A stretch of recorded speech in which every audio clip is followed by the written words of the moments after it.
ಓಂ ಶಾಂತಿ. ಇಂದಿನ ದಿನಾಂಕ 5/9/2025. ಪ್ರಾರ್ಥಮುರಳಿ ಬಾಪ್ತಾದ ಮಧುಬನ. ಮಧುರ ಮಕ್ಕಳೇ, ಎಲ್ಲಿಯ ತನಕ ಪಾವನರಾಗುವುದಿಲ್ಲವೋ ಅಲ್ಲಿಯ ತನಕ ನೆನಪು ಮಾಡುತ್ತಿರುತ್ತೇನೆ. ಒಬ್ಬ ತಂದೆಯನ್ನೇ ಪ್ರೀತಿ ಮಾಡುತ್ತೇನೆಂದು ನಿಮ್ಮ ಪ್ರತಿಜ್ಞೆಯಾಗಿದೆ.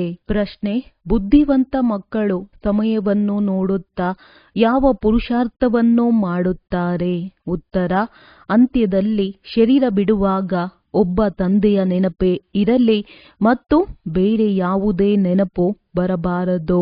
ಇಂತಹ ಪುರುಷಾರ್ಥವನ್ನು ಬುದ್ಧಿವಂತ ಮಕ್ಕಳೇ ಈಗಿನಿಂದಲೂ ಮಾಡುತ್ತಿರುತ್ತಾರೆ, ಏಕೆಂದರೆ ಕರ್ಮಾತೀತರಾಗಿ ಹೋಗಬೇಕಾಗಿದೆ. ನಾವು ತಂದೆಯ ಬಳಿ ಹೋಗುತ್ತಾ ಇದ್ದೇವೆ. ಆದ್ದರಿಂದ ಈ ಹಳೆಯ ಶರೀರದಿಂದ ಮಮತ್ವವನ್ನು ತೆಗೆದುಹಾಕಿ. ಗೀತೆ: ನಾವು ಅವರನ್ನು ಬಿಟ್ಟು ಅಗಲಿರಲಾರೆವು. ಓಂ ಶಾಂತಿ. ತಂದೆಯು ಸನ್ಮುಖದಲ್ಲಿ ಮಕ್ಕಳಿಗೆ ತಿಳಿಸಿಕೊಡುತ್ತಿರುತ್ತಾರೆ. ಮಕ್ಕಳು ಬೇಹದ್ದಿನ ತಂದೆಯೊಂದಿಗೆ ಪ್ರತಿಜ್ಞೆ ಮಾಡುತ್ತಾರೆ, ಬಾಬಾ, ನಾವು ನಿಮ್ಮವರಾಗಿದ್ದೇವೆ. ಅಂತಿಮ ಸಮಯಕ್ಕೆ ಮುಂಚೆ, ಅಂದರೆ ಶಾಂತಿಧಾಮಕ್ಕೆ ತಲುಪುವುದಕ್ಕೆ ಮೊದಲೇ ತಮ್ಮನ್ನು ನೆನಪು ಮಾಡಿದರೆ ನಮ್ಮ ಜನ್ಮ ಜನ್ಮಾಂತರದ ತಲೆಯ ಮೇಲಿರುವ ಪಾಪಗಳು ಭಸ್ಮವಾಗುತ್ತದೆ. ಇದಕ್ಕೆ ಯೋಗಾಗ್ನಿ ಎಂದು ಹೇಳಲಾಗುತ್ತದೆ. ಮತ್ಯಾವುದೇ ಉಪಾಯವಿಲ್ಲ. ಪತಿತ ಪಾವನ ಅಥವಾ ಶ್ರೀ ಶ್ರೀ 108 ಜಗದ್ಗುರು ಎಂದು ಒಬ್ಬ ತಂದೆಗೆ ಹೇಳಲಾಗುತ್ತದೆ. ಅವರೇ ಜಗತ್ತಿಗೆ ತಂದೆ, ಜಗತ್ ಶಿಕ್ಷಕ, ಜಗತ್ತಿನ ಗುರುವಾಗಿದ್ದಾರೆ. ರಚನೆಯ ಆದಿ ಮಧ್ಯ ಅಂತ್ಯದ ಜ್ಞಾನವನ್ನೇ ಕೊಡುತ್ತಾರೆ. ಇದು ಪತಿತ ಪ್ರಪಂಚವಾಗಿದೆ. ಇದರಲ್ಲಿ ಯಾರೊಬ್ಬರೂ ಪಾವನರಾಗುವುದು ಅಸಂಭವವಿದೆ. ಪತಿತ ಪಾವನ ತಂದೆಯೇ ಜಗತ್ತಿಗೆ ಸದ್ಗತಿಯನ್ನು ಮಾಡುತ್ತಿದ್ದಾರೆ. ನೀವೇ ಅವರ ಮಕ್ಕಳಾಗಿದ್ದೀರಿ ಮತ್ತು ಜಗತ್ತನ್ನು ಪಾವನ ಮಾಡುವುದು ಹೇಗೆಂದು ಕಲಿಯುತ್ತಿದ್ದೀರಿ. ಶಿವನ ಎದುರು ತ್ರಿಮೂರ್ತಿಯ ಚಿತ್ರವು ಅವಶ್ಯವಾಗಿ ಇರಬೇಕು. ಇದನ್ನೂ ಸಹ ಬರೆಯಬೇಕು. ದೈವಿ ಸಾಮ್ರಾಜ್ಯ ನಿಮ್ಮ ಜನ್ಮಸಿದ್ಧ ಅಧಿಕಾರವಾಗಿದೆ.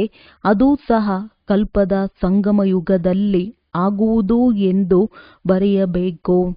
ಸ್ಪಷ್ಟವಾಗಿ ಬರೆಯದಿದ್ದರೆ ಮನುಷ್ಯರು ಏನೂ ಸಹ ತಿಳಿದುಕೊಳ್ಳಲು ಸಾಧ್ಯವಿಲ್ಲ.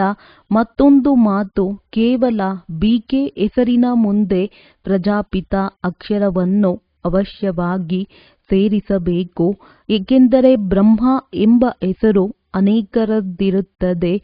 ಪ್ರಜಾಪಿತ ಬ್ರಹ್ಮ ಕುಮಾರಿ ಈಶ್ವರೀಯ ವಿಶ್ವವಿದ್ಯಾಲಯವೆಂದು ಬರೆಯಬೇಕು. ಕಲ್ಲಿನಂತಹ ಜಗತ್ತನ್ನು ಪಾವನ ಮಾಡಿ ಪಾರಸವನ್ನಾಗಿ ಒಬ್ಬ ತಂದೆಯೇ ಮಾಡುತ್ತಾರೆ ಎಂಬುದು ನಿಮಗೆ ತಿಳಿದಿದೆ. ಈ ಸಮಯದಲ್ಲಿ ಒಬ್ಬರೂ ಸಹ ಪಾವನರಿಲ್ಲ. ಎಲ್ಲರೂ ಒಬ್ಬರಿಗೊಬ್ಬರು ಯುದ್ಧ ಮಾಡುತ್ತಾರೆ, ಜಗಳವಾಡುತ್ತಾರೆ, ನಿಂದನೆ ಹಾಕುತ್ತಿರುತ್ತಾರೆ.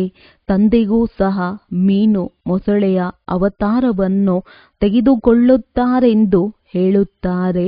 ಅವತಾರ ಎಂದು ಯಾರಿಗೆ ಕರೆಯಲಾಗುತ್ತದೆ ಎಂಬುದು ಸಹ ತಿಳಿದಿಲ್ಲ.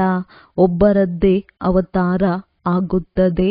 ಅದೂ ಸಹ ಅಲೌಕಿಕ ರೀತಿಯಲ್ಲಿ ಪ್ರವೇಶ ಮಾಡಿ ವಿಶ್ವವನ್ನು ಪಾವನವನ್ನಾಗಿ ಮಾಡುತ್ತಾರೆ. ಅನ್ಯ ಆತ್ಮರಂತೂ ತಮ್ಮ ತಮ್ಮ ಶರೀರವನ್ನು ತೆಗೆದುಕೊಳ್ಳುತ್ತಾರೆ. ಅವರಿಗೆ ತಂದೆಗೆ ತನ್ನದೇ ಆದ ಶರೀರವಿಲ್ಲ. ಜ್ಞಾನಸಾಗರನಾಗಿದ್ದರೂ ಜ್ಞಾನವನ್ನು ಹೇಗೆ ಕೊಡುತ್ತಾರೆ? ಶರೀರವಂತೂ ಬೇಕಲ್ಲವೇ?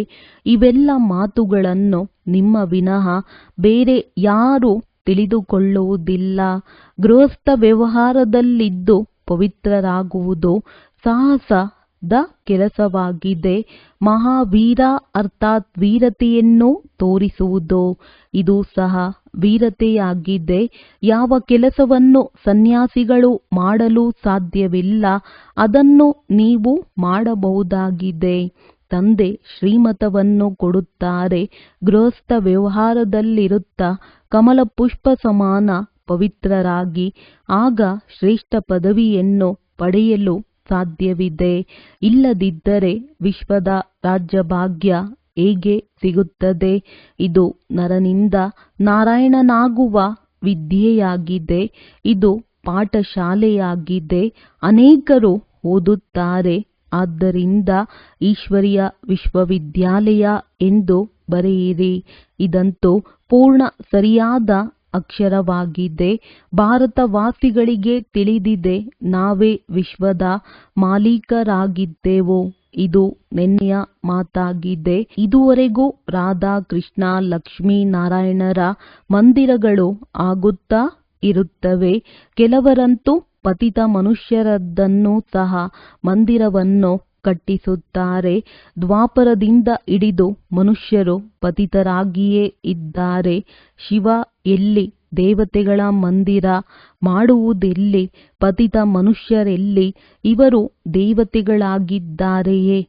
ಈ ಮಾತಿನ ಬಗ್ಗೆ ಸರಿಯಾಗಿ ವಿಚಾರ ಸಾಗರ ಮಂಥನವನ್ನು ಮಾಡಬೇಕೆಂದು ತಂದೆಯು ತಿಳಿಸುತ್ತಾರೆ.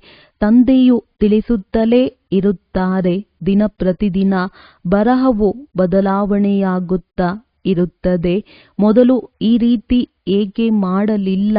ಮೊದಲೇ ಮನ್ಮನಾಭವದ ಅರ್ಥವನ್ನು ಏಕೆ ತಿಳಿಸಲಿಲ್ಲ?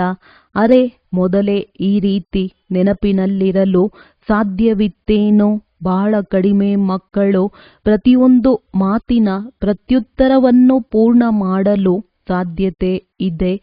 ಅದೃಷ್ಟದಲ್ಲಿ ಉತ್ತಮ ಪದವಿ ಇಲ್ಲದಿದ್ದರೆ ಶಿಕ್ಷಕರೂ ಸಹ ಏನು ಮಾಡುತ್ತಾರೆ? ಆಶೀರ್ವಾದದಿಂದ ಶ್ರೇಷ್ಠರಾಗಿ ಬಿಡುತ್ತಾರೆಂದಲ್ಲ. ನಾನು ಹೇಗೆ ಸೇವೆಯನ್ನು ಮಾಡುತ್ತಿದ್ದೇನೆಂದು ತಮ್ಮನ್ನು ನೋಡಿಕೊಳ್ಳಿ. ವಿಚಾರ ಸಾಗರ ಮಂಥನ ಮಾಡಬೇಕು. ಗೀತೆಯ ಭಗವಂತ ಯಾರು? ಈ ಚಿತ್ರ ಬಹಳ ಮುಖ್ಯವಾದುದಾಗಿದೆ. ಭಗವಂತ ನಿರಾಕಾರ. ಅವರು ಬ್ರಹ್ಮರವರ ಶರೀರವಿಲ್ಲದೆ ಏನನ್ನೂ ತಿಳಿಸಲು ಸಾಧ್ಯವಿಲ್ಲ. ಅವರು ಬ್ರಹ್ಮನ ತನುವಿನಲ್ಲಿ ಮತ್ತು ಸಂಗಮ ಯುಗದಲ್ಲಿಯೇ ಬರುತ್ತಾರೆ. ಇಲ್ಲದಿದ್ದರೆ ಬ್ರಹ್ಮ ವಿಷ್ಣು ಶಂಕರರು ಏತಕ್ಕಾಗಿ? ಅವರ ಜೀವನ ಚರಿತ್ರೆ ಬೇಕಲ್ಲವೇ? ಇದನ್ನು ಯಾರೂ ಸಹ ತಿಳಿದುಕೊಂಡಿಲ್ಲ. 100 ಭುಜವುಳ್ಳ ಬ್ರಹ್ಮರವರ ಬಳಿ ಹೋಗಿ ಎಂದು ಹೇಳುತ್ತಾರೆ. 1000 ಭುಜವುಳ್ಳವರ ಬಳಿ ಹೋಗಿ ಎಂಬುದರ ಬಗ್ಗೆ ಒಂದು ಕಥೆಯನ್ನೂ ಸಹ ಮಾಡಿದ್ದಾರೆ. ಪ್ರಜಾಪಿತ ಬ್ರಹ್ಮನಿಗೆ ಇಷ್ಟೊಂದು ಮಕ್ಕಳಿದ್ದಾರಲ್ಲವೇ? ಇಲ್ಲಿಗೆ ಬರುವುದೇ ಪವಿತ್ರರಾಗಲು. ಜನ್ಮ ಜನ್ಮಾಂತರ ಅಪವಿತ್ರರಾಗುತ್ತಾ ಬಂದಿದ್ದಾರೆ. ಈಗ ಪೂರ್ಣ ಪವಿತ್ರರಾಗಬೇಕು. ನನ್ನೊಬ್ಬನನ್ನೇ ನೆನಪು ಮಾಡಿ ಎಂದು ಶ್ರೀಮತವಿದೆ. ಕೆಲವರಿಗೆ ಇದುವರೆಗೂ ಹೇಗೆ ನೆನಪು ಮಾಡುವುದೆಂದು ತಿಳಿದುಕೊಂಡಿಲ್ಲ. ತಬ್ಬಿಬ್ಬಾಗುತ್ತಾರೆ. ತಂದೆಯ ಮಕ್ಕಳಾಗಿಯೂ ವಿಕರ್ಮಾಜೀತರಾಗಲಿಲ್ಲವೆಂದರೆ, ಪಾಪ ತುಂಡಾಗಲಿಲ್ಲವೆಂದರೆ, ನೆನಪಿನ ಯಾತ್ರೆ ಇಲ್ಲವೆಂದರೆ ಹೇಗೆ ಪದವಿಯನ್ನು ಪಡೆಯುತ್ತಾರೆ? ಬಲೆ ಸಮರ್ಪಿತರಾಗಿರುತ್ತಾರೆ. ಆದರೆ ಏನು ಲಾಭ? ಎಲ್ಲಿಯ ತನಕ ಪುಣ್ಯಾತ್ಮರಾಗಿ ಅನ್ಯರನ್ನು ಮಾಡುವುದಿಲ್ಲವೆಂದರೆ ಅವರು ಶ್ರೇಷ್ಠ ಪದವಿಯನ್ನು ಪಡೆಯಲು ಸಾಧ್ಯವಿಲ್ಲ. ಎಷ್ಟು ಕಡಿಮೆ ನನ್ನನ್ನು ನೆನಪು ಮಾಡುತ್ತೀರೋ ಅಷ್ಟು ಕಡಿಮೆ ಪದವಿಯನ್ನು ಪಡೆಯುತ್ತೀರಿ. ನಂಬರ್ವಾರ್ ಪುರುಷಾರ್ಥದನುಸಾರ ನಿಧಾನವಾಗಿ ಬರುತ್ತೀರಿ.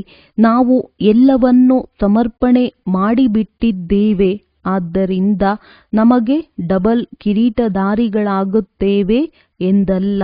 ಮೊದಲು ದಾಸದಾಸಿಯರಾಗುತ್ತಾ ಕೊನೆಯಲ್ಲಿ ಸ್ವಲ್ಪ ಸಿಗುತ್ತದೆ. ಅನೇಕರಿಗೆ ನಾನು ಸಮರ್ಪಿತನಾಗಿದ್ದೇನೆಂದು ಅಹಂಕಾರವಿರುತ್ತದೆ. ಅರೆ, ನೆನಪಿನ ವಿನಃ ಏನಾಗಲು ಸಾಧ್ಯವಿದೆ? ದಾಸದಾಸಿಯಾಗುವುದಕ್ಕಿಂತಲೂ ಸಾಹುಕಾರ ಪ್ರಜೆಯಾಗುವುದು ಒಳ್ಳೆಯದು. ದಾಸದಾಸಿಯರಾಗುವುದೂ ಸಹ ಕೃಷ್ಣನ ಜೊತೆ ಉಯ್ಯಾಲೆಯಾಡಲು ಸಾಧ್ಯವಿದೆಯೇನು? ಇದು ಬಹಳ ತಿಳಿದುಕೊಳ್ಳುವ ಮಾತಾಗಿದೆ. ಇದರಲ್ಲಿ ಬಹಳ ಪರಿಶ್ರಮ ಪಡಬೇಕು.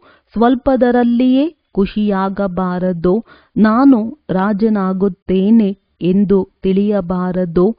ಆ ರೀತಿಯಾಗುವುದಾದರೆ ಅನೇಕರು ರಾಜರಾಗಿ ಬಿಡುತ್ತಾರೆ.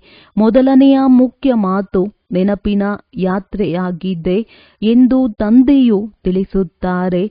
ಯಾರು ಚೆನ್ನಾಗಿ ನೆನಪಿನಲ್ಲಿರುತ್ತಾರೆ ಅವರಿಗೆ ಖುಷಿ ಇರುತ್ತದೆ. ಆತ್ಮವು ಒಂದು ಶರೀರವನ್ನು ಬಿಟ್ಟು ಮತ್ತೊಂದನ್ನು ತೆಗೆದುಕೊಳ್ಳುತ್ತದೆ ಎಂದು ತಂದೆಯು ತಿಳಿಸುತ್ತಾರೆ. ಸತ್ಯಯುಗದಲ್ಲಿ ಖುಷಿಯಿಂದ ಒಂದು ಶರೀರವನ್ನು ಬಿಟ್ಟು ಮತ್ತೊಂದನ್ನು ತೆಗೆದುಕೊಳ್ಳುತ್ತಾರೆ. ಇಲ್ಲಂತೂ ಅಳುತ್ತಿರುತ್ತಾರೆ. ಸತ್ಯಯುಗದ ಮಾತನ್ನೇ ಮರೆತು ಬಿಟ್ಟಿದ್ದಾರೆ. ಸರ್ಪವು ತನ್ನ ಹಳೆಯ ಪೊರೆಯನ್ನು ಕಳಚಿ ಎಷ್ಟು ಸಹಜವಾಗಿ ಹೊಸದನ್ನು ಧರಿಸುತ್ತದೆ, ಹಾಗೆಯೇ ಸತ್ಯಯುಗದಲ್ಲಿಯೂ ಸಹ ಹಳೆಯ ಶರೀರವನ್ನು ಬಿಟ್ಟು ಹೊಸ ಶರೀರವನ್ನು ತೆಗೆದುಕೊಳ್ಳುತ್ತದೆ. ಈ ಹಳೆಯ ಶರೀರವನ್ನು ಬಿಡಬೇಕಾಗಿದೆ. ನಾವು ಆತ್ಮರಾಗಿದ್ದೇವೆ. ಈ ಹಳೆಯ ಶರೀರವನ್ನು ಬಿಡಬೇಕು ಎಂಬುದು ನಿಮಗೆ ತಿಳಿದಿದೆ. ಬುದ್ಧಿವಂತ ಮಕ್ಕಳು ಯಾರು ತಂದೆಯ ನೆನಪಿನಲ್ಲಿರುತ್ತಾರೆಯೋ ಅವರು ಹೇಳುತ್ತಾರೆ, ನಾವು ತಂದೆಯ ನೆನಪಿನಲ್ಲಿ ಶರೀರವನ್ನು ಬಿಟ್ಟು ಹೋಗಿ ತಂದೆಯ ಜೊತೆ ಮಿಲನ ಮಾಡುತ್ತೇವೆ. ತಂದೆಯನ್ನು ಹೇಗೆ ಮಿಲನ ಮಾಡಲು ಸಾಧ್ಯವಿದೆ ಎಂಬುದು ಯಾವುದೇ ಮನುಷ್ಯ ಮಾತ್ರರಿಗೆ ತಿಳಿದಿಲ್ಲ. ನೀವು ಮಕ್ಕಳಿಗೆ ಮಾರ್ಗವೂ ಸಿಕ್ಕಿದೆ. ಈಗ ಪುರುಷಾರ್ಥವನ್ನು ಮಾಡುತ್ತಿದ್ದೀರಿ. ಜೀವಿಸಿದಂತೆಯೇ ಸತ್ತಿದ್ದೀರಿ. ಆದರೆ ಆತ್ಮವೂ ಸಹ ಪವಿತ್ರವಾಗಬೇಕಲ್ಲವೇ? ಪವಿತ್ರವಾಗಿ ನಂತರ ಈ ಹಳೆಯ ಶರೀರವನ್ನು ಬಿಟ್ಟು ಹೋಗಬೇಕಾಗಿದೆ. ಕರ್ಮಾತೀತ ಅವಸ್ಥೆಯಾದರೆ ಶರೀರವು ಬಿಟ್ಟು ಹೋಗುತ್ತದೆ ಎಂದು ತಿಳಿದುಕೊಳ್ಳುತ್ತಾರೆ. ಕರ್ಮಾತೀತ ಸ್ಥಿತಿಯಾದರೆ ತಾನಾಗಿಯೇ ಶರೀರವನ್ನು ಬಿಟ್ಟು ಆತ್ಮವು ಹೊರಟು ಹೋಗುತ್ತದೆ. ಈ ಹಳೆಯ ಶರೀರದಿಂದ ತಿರಸ್ಕಾರ ಬರುತ್ತದೆ. ಸರ್ಪಕ್ಕೆ ಹಳೆಯ ಪೊರೆಯೊಂದಿಗೆ ತಿರಸ್ಕಾರ ಬರುತ್ತದೆ ಎಲ್ಲವೇ? ನಿಮ್ಮದು ಹೊಸ ಶರೀರ ತಯಾರಾಗುತ್ತಾ ಇದೆ. ಆದರೆ ಯಾವಾಗ ಕರ್ಮಾತೀತ ಸ್ಥಿತಿಯಾಗುವುದು ಆಗ ಅಂತ್ಯದಲ್ಲಿ ಈ ರೀತಿ ಆಗುತ್ತದೆ. ಈಗ ನಾವು ಹೋಗುತ್ತಿದ್ದೇವೆ ಎಂಬ ಅನುಭವವಾಗುತ್ತದೆ. ಯುದ್ಧದ ಸಿದ್ಧತೆಯೂ ಆಗುವುದು. ವಿನಾಶವು ನಿಮ್ಮ ಕರ್ಮಾತೀತ ಸ್ಥಿತಿಯಾಗುವುದರ ಮೇಲೆ ಆಧಾರಿತವಾಗಿದೆ. ಅಂತಿಮದಲ್ಲಿ ಎಲ್ಲರೂ ನಂಬರ್ ವಾರ್ ಕರ್ಮಾತೀತ ಸ್ಥಿತಿಯನ್ನು ಪಡೆಯುತ್ತಾರೆ. ಎಷ್ಟೊಂದು ಲಾಭವಿದೆ. ನೀವು ವಿಶ್ವದ ಮಾಲೀಕರಾಗುತ್ತೀರಿ. ಅಂದ ಮೇಲೆ ತಂದೆಯನ್ನು ಎಷ್ಟೊಂದು ನೆನಪು ಮಾಡಬೇಕು. ನೀವು ನೋಡುತ್ತೀರಿ, ಕೊನೆಗೆ ಇಂಥವರು ಬರುತ್ತಾರೆ. ಹೇಳುತ್ತಾ ಕುಳಿತುಕೊಳ್ಳುತ್ತಾ ತಂದೆಯನ್ನೇ ನೆನಪು ಮಾಡುತ್ತಿರುತ್ತಾರೆ. ಮೃತ್ಯು ಸನ್ಮುಖದಲ್ಲಿ ನಿಂತಿದೆ. ಹೇಗೆ ಈಗೀಗ ಯುದ್ಧವಾಗುವುದು ಎಂಬಂತೆ ಪತ್ರಿಕೆಗಳಲ್ಲಿಯೂ ತೋರಿಸುತ್ತಾರೆ. ಮಹಾಯುದ್ಧವು ಆರಂಭವಾಯಿತೆಂದರೆ ಬಾಂಬುಗಳು ಬೀಳುತ್ತಾ ಹೋಗುತ್ತವೆ. ಇದರಲ್ಲಿ ತಡವಾಗುವುದಿಲ್ಲ. ಬುದ್ಧಿವಂತ ಮಕ್ಕಳು ತಿಳಿದುಕೊಳ್ಳುತ್ತಾರೆ. ಬುದ್ಧಿಹೀನರು ಏನನ್ನೂ ತಿಳಿದುಕೊಳ್ಳುವುದಿಲ್ಲ. ಅವರಲ್ಲಿ ಏನೂ ಧಾರಣೆಯಾಗುವುದಿಲ್ಲ. ಬಲೆ ಹೌದೌದು ಎನ್ನುತ್ತಾರೆ, ಆದರೆ ಏನನ್ನೂ ತಿಳಿದುಕೊಳ್ಳುವುದಿಲ್ಲ. ನೆನಪಿನಲ್ಲಿಯೂ ಇರುವುದಿಲ್ಲ. ಯಾರು ದೇಹಾಭಿಮಾನದಲ್ಲಿರುವರೋ ಅವರಿಗೆ ಈ ಪ್ರಪಂಚವೇ ನೆನಪಿರುತ್ತದೆ. ಅಂದ ಮೇಲೆ ಅವರೇನು ತಿಳಿದುಕೊಳ್ಳುವರು? ತಂದೆಯೂ ತಿಳಿಸುತ್ತಾರೆ, ಮಕ್ಕಳೇ ದೇಹಿ ಅಭಿಮಾನಿಗಳಾಗಿರಿ. ಈಗ ದೇಹವನ್ನು ಮರೆಯಬೇಕಾಗಿದೆ. ಅಂತಿಮದಲ್ಲಿ ನೀವು ಬಹಳ ಪ್ರಯತ್ನ ಪಡುತ್ತೀರಿ. ಈಗ ನೀವು ತಿಳಿದುಕೊಳ್ಳುತ್ತಿಲ್ಲ. ಕೊನೆಯಲ್ಲಿ ಬಹಳ ಪಶ್ಚಾತ್ತಾಪ ಪಡುವಿರಿ. ತಂದೆಯು ಸಾಕ್ಷಾತ್ಕಾರವನ್ನು ಮಾಡಿಸುತ್ತಾರೆ. ಇಂತಿಂಥ ಪಾಪಗಳನ್ನು ಮಾಡಿದ್ದೀರಿ, ಅದಕ್ಕಾಗಿ ಈಗ ಶಿಕ್ಷೆಯನ್ನನುಭವಿಸಿರಿ. ಪದವಿಯನ್ನು ನೋಡಿಕೊಳ್ಳಿ. ಆರಂಭದಲ್ಲಿಯೂ ಹೀಗೆ ಸಾಕ್ಷಾತ್ಕಾರ ಮಾಡುತ್ತಿದ್ದರು, ಮತ್ತೆ ಅಂತಿಮದಲ್ಲಿಯೂ ಸಾಕ್ಷಾತ್ಕಾರವಾಗುವುದು. ತಂದೆಯು ತಿಳಿಸುತ್ತಾರೆ, ತಮ್ಮ ಗೌರವವನ್ನು ಕಳೆದುಕೊಳ್ಳಬೇಡಿ. ವಿದ್ಯೆಯಲ್ಲಿ ತೊಡಗುವ ಪುರುಷಾರ್ಥ ಮಾಡಿ ತನ್ನನ್ನು ಆತ್ಮನೆಂದು ತಿಳಿದು ನನ್ನೊಬ್ಬನನ್ನೇ ನೆನಪು ಮಾಡಿ. ತಂದೆಯೇ ಪತಿತ ಪಾವನನಾಗಿದ್ದಾರೆ. ಪ್ರಪಂಚದಲ್ಲಿ ಮತ್ಯಾರೂ ಪತಿತ ಪಾವನರಿಲ್ಲ. ಶಿವ ಭಗವಾನುವಾಚ ಸರ್ವರ ಸದ್ಗತಿ ದಾತ ಪತಿತ ಪಾವನನು ಒಬ್ಬನೇ ಎಂದು ಹೇಳುತ್ತಾರೆ. ಎಲ್ಲರೂ ಅವರನ್ನೇ ನೆನಪು ಮಾಡುತ್ತಾರೆ. ಆದರೆ ತನ್ನನ್ನು ಆತ್ಮಬಿಂದುವೆಂದು ತಿಳಿದಾಗಲೇ ತಂದೆಯ ನೆನಪು ಬರುವುದು. ಮಕ್ಕಳಿಗೆ ತಿಳಿದಿದೆ ನಾವಾತ್ಮರಲ್ಲಿ ಪೂರ್ಣ 84 ಜನ್ಮಗಳ ನಿಗದಿಯಾಗಿದೆ. ಅದೆಂದು ವಿನಾಶವಾಗುವುದಿಲ್ಲ. ಇದನ್ನು ಅರ್ಥ ಮಾಡಿಕೊಳ್ಳುವುದು ಚಿಕ್ಕಮ್ಮನ ಮನೆಯಂತಲ್ಲ. ಬಹುಬೇಗನೆ ಮರೆತು ಹೋಗುತ್ತಾರೆ. ಆದ್ದರಿಂದ ಯಾರಿಗೂ ತಿಳಿಸುವುದಕ್ಕೂ ಆಗುವುದಿಲ್ಲ. ದೇಹಾಭಿಮಾನವು ಎಲ್ಲರನ್ನೂ ಸಾಯಿಸಿಬಿಟ್ಟಿದೆ. ಇದು ಮೃತ್ಯು ಲೋಕವಾಗಿ ಬಿಟ್ಟಿದೆ. ಎಲ್ಲರೂ ಅಕಾಲ ಮೃತ್ಯುವನ್ನು ಹೊಂದುತ್ತಿರುತ್ತಾರೆ. ಹೇಗೆ ಪ್ರಾಣ ಪಕ್ಷಿಗಳು ಸಾಯುತ್ತವೆಯೋ ಹಾಗೆಯೇ ಮನುಷ್ಯರು ಸಾಯುತ್ತಾರೆ.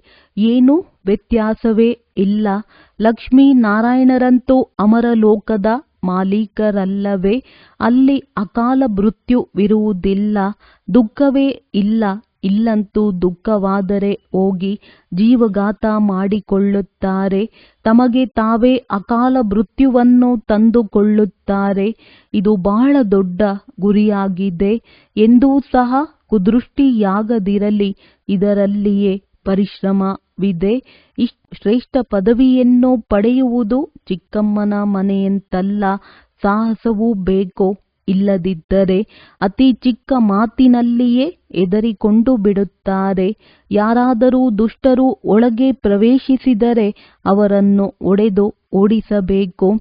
ಇದರಲ್ಲಿ ಅಂಜುಬುರುಕರಾಗಬಾರದು.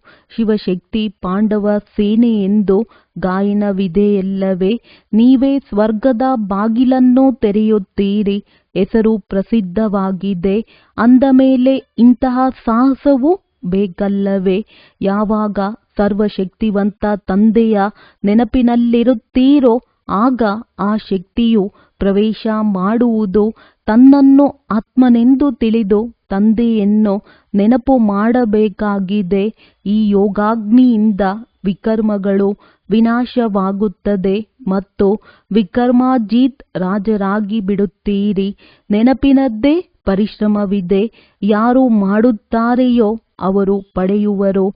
ಅನ್ಯರಿಗೂ ಸಾವಧಾನ ನೀಡಬೇಕಾಗಿದೆ.